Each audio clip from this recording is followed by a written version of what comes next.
Hey guys, welcome to Born a Car. The E30 is behind me. It's no longer in rally form. It's in Chump car form. Well, it's almost in Chump car form. We got a lot of prep still to do, but it's Wednesday night. We have to leave Thursday morning to get to Barber Motorsports Park in Alabama and do a 15-hour-long Chump car endurance race. In this episode, we're just going to talk about the things that we had to change from rally form to track form in order to get our E30 ready for the track.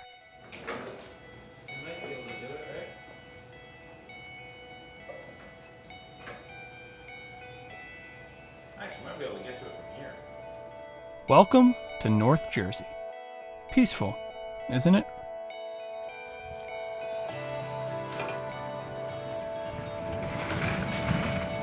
This is where our E30 lives now, in Alex's shop. Working in a setting like this is therapy for me. Just wrench and forget there's a deadline looming.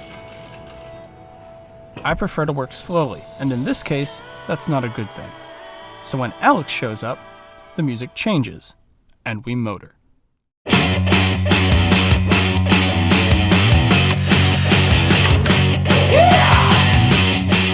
taking these out, and I'm going to drill 2 holes, and I'm going to zip that in front of it. Yeah, that'd be great.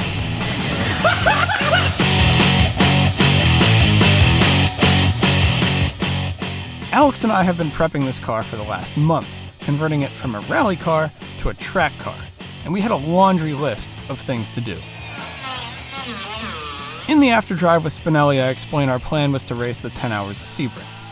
Well, because of a scheduling conflict, we pushed the race up a month to do the 15 hours of Barber Motorsports Park in Alabama. So what is Chump Car? It's a grassroots endurance racing series designed for racers of all walks of life to compete cheaply.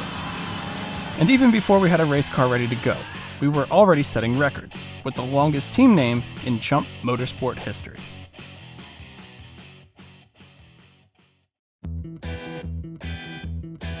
Overall, the conversion from rally car to Chump car focused on suspension, brake, and tire setup, with extra safety requirements for circuit racing. The first thing we had to tackle, however, was the rally damage. At the end of the rally, we cracked our oil pan, and changing an oil pan on an E30 isn't the easiest of tasks, because the subframe gets in the way. So Alex and I dropped the subframe.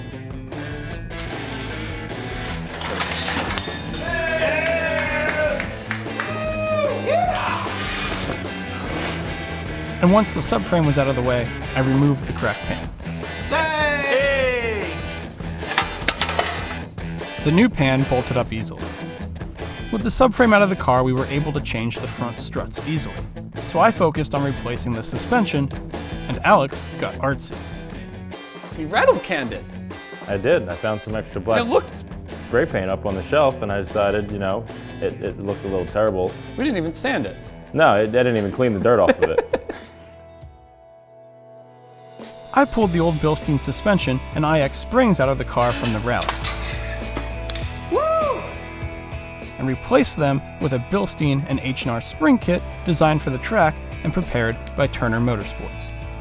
The new struts are a little bit shorter than the rally setup, but the biggest difference is the spring size and spring rate. Turner also makes fixed camber plates for E30s, and it's the perfect Chump car option as adjustable camber plates dock a considerable amount of points in the Chump rulebook.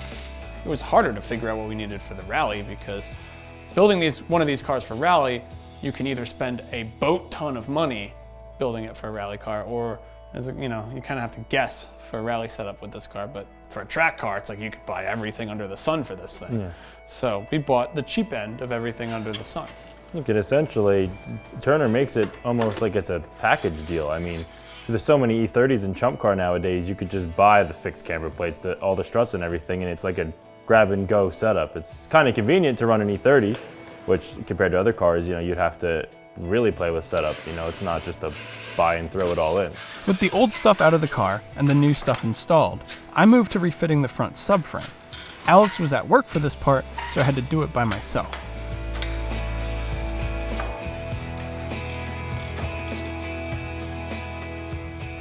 Subframe together, the next step was to upgrade brakes. The best bang for our buck was installing fresh OEM rotors and improving the bite with Hawk HP Plus pads.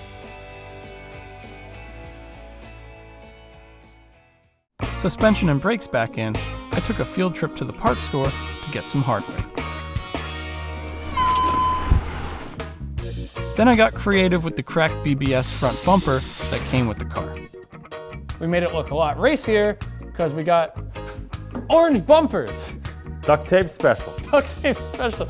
You probably can't see it on the camera because from 1080p, that probably looks like perfect vinyl. But that's duct tape, and that's a BBS bumper with hardware bolts in it. And once it looked nice, I cut it up to install my homemade tow hook idea. So right now I ran the shackle to a Racetech tow strap to a skid plate metal bracket, and we ran the shackle through the bumper, and now we're just kind of zip tying it to hold the lateral motion this way. And this is like the most over-the-top but fully functional tow hook ever. Tractor Supply Company. Justin showed up to help me get the steering rack in and do a quick alignment. All right, rolly cart is totally f***ing me up. It was a good idea, but now it's not a good idea. All right, gotta get rid of rolly cart.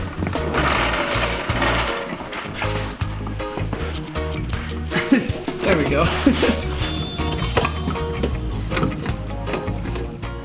And with Alex on vinyl, our car was finally looking like a chump car. We even had some race tires.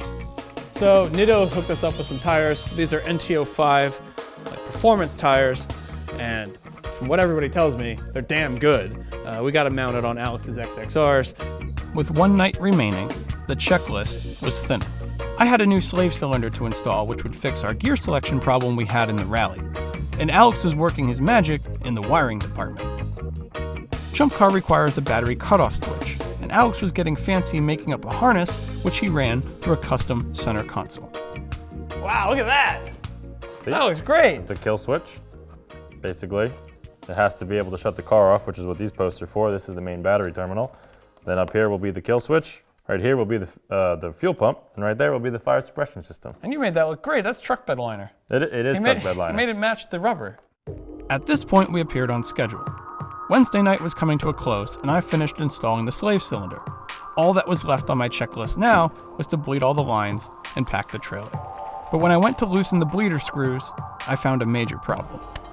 All right, so first really weird problem is we found out one of the bleeders on the calipers on the front is broken.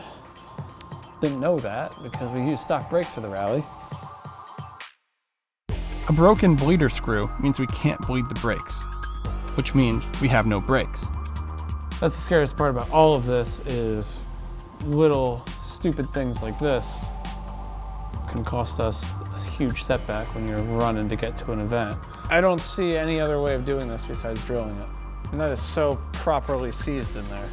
We tried to extract the broken screw from the caliper, but this failed. We needed an entire caliper as soon as possible. We had to leave New Jersey the next day for Alabama, or we'd miss the race start. Well, now I'm just like texting everybody trying to get a rear caliper. So of course it's 11:30 at night and all of a sudden shit hits the fan. And just when things couldn't get any worse in the weirdest of ways. Ow! The hell was that? Alex burnt his hand on the soldering iron. Oh shit, that's pretty bad, huh? Not good. So now we were down a caliper, and Alex was down a hand. And with that, there wasn't much we could do until we found a new caliper. All right, so it's 8 o'clock in the morning. I haven't had any sleep at all. Alex is home getting some rest so we can trailer this thing out to Alabama. I'll sleep in the truck. Where we left off, we had a broken caliper. We still have a broken caliper, so with no sleep, I'm driving to Jersey City now to go get a new one and drive back and put it in. But other than that, I think we have a race car. And we're all packed up, kind of. So put in the trailer and let's go. Thanks to a friend, we had a brand new caliper on our car. Once the car was off the jack stands, it went right in the trailer. We were still pretty unsure this car was healthy enough to finish, but there was one thing we could safely bet on now. We'd at least make it to the start. So join us next time as we enter the 15 hours of Barber Motorsports Park.